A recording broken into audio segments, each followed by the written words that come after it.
A Japanese enterprise in Xiamen, East China's Fujian province, has voiced confidence in China's economic outlook and continued to expand business investment in the country.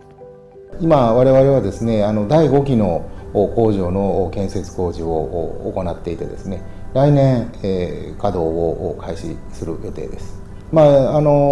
5億円ぐらいの総投資額で、生産地もですね、年間で同じぐらい伸びる。もう今現在ではですね、世界で作られるディスプレイのおよそ7割が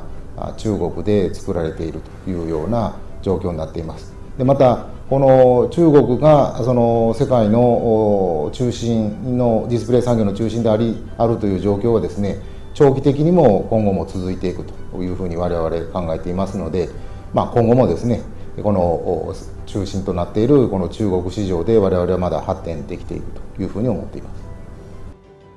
Electric Glass Company Limited is one of the leading manufacturers and suppliers of liquid crystal glass blocks.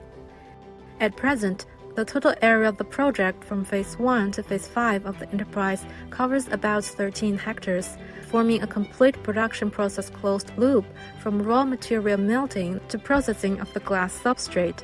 The base has become the largest overseas investment and the most complete production process of the whole enterprise.